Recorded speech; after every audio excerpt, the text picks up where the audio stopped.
പത്തനംതിട്ടയിൽ +2 വിദ്യാർത്ഥിനി പനി ബാധിച്ച് മരിച്ചതിൽ അസ്വാഭാവിക മരണത്തിന് കേസെടുത്തു. മരിച്ച 17-കാരി 5 മാസം ഗർഭിണിയായിരുന്നുവെന്നും അമിതമായി മരുന്ന് കഴിച്ചിരുന്നുവെന്നും കണ്ടെത്തിയതിന്റെ അടിസ്ഥാനത്തിലാണ് കേസെടുത്തിരിക്കുന്നത്. ഈ മാസം 22-നാണ് പനി ബാധിച്ച പെൺകുട്ടിയെ വണ്ടാനം മെഡിക്കൽ കോളേജിൽ പ്രവേശിപ്പിച്ചത്. ശ്രീരാജ് ബാബുവിന്റെ ശ്രീരാജ് പറയാം.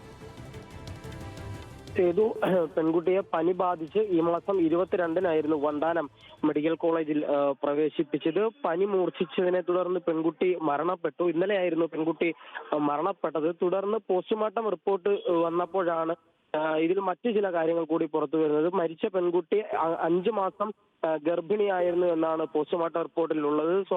അതുകൊണ്ട് തന്നെ പെൺകുട്ടി മരണത്തിന് മുൻപ് പീഡനത്തിനിരയായി എന്നാണ് ഈ പോസ്റ്റ്മോർട്ടം റിപ്പോർട്ടിലൂടെ പോസ്റ്റ്മോർട്ടം റിപ്പോർട്ടിലൂടെ പുറത്തു വന്ന വിവരം. അതുകൊണ്ട് തന്നെ പോലീസ് അസ്വാഭാവിക മരണത്തിന് കേസെടുത്തു. മാത്രമല്ല പെൺകുട്ടി അമിതമായി മരുന്ന് ഉപയോഗിച്ചിരുന്നതായും പോസ്റ്റ്മോർട്ടം റിപ്പോർട്ടിൽ ഉണ്ട്. എന്തായാലും നിലവിൽ പോലീസ് കേസെടുത്തിട്ടുണ്ട്. പോലീസ് സംഘം വണ്ടാനം മെഡിക്കൽ കോളേജിലേക്ക് തിരിച്ചിട്ടുണ്ട്. സേതു, ഈ ബന്ധുക്കളുടെ ആരുടെങ്കിലും പ്രതികരണങ്ങൾ ലഭ്യമാണോ ശ്രീരാജ്? അത്തരത്തിലുള്ള പ്രതികരണങ്ങളൊന്നും തന്നെ ലഭ്യമല്ല.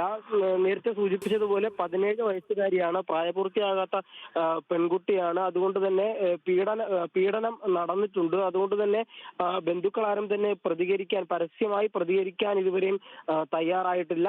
അതുപോലെ തന്നെ ഈ പെൺകുട്ടിയുടെ വിവരങ്ങളോ അല്ലെങ്കിൽ മറ്റു വിവരങ്ങളൊന്നും തന്നെ നമുക്കിപ്പോൾ പുറത്തു പറയാനുള്ള നിർവാഹവുമില്ല. വീട്ടുകാരും തന്നെ ബന്ധുക്കളാരും തന്നെ ഇതുവരെയും പ്രതികരിക്കാനും തയ്യാറായിട്ടില്ല. സേതു, ഓക്കെ ശ്രീരാജ്.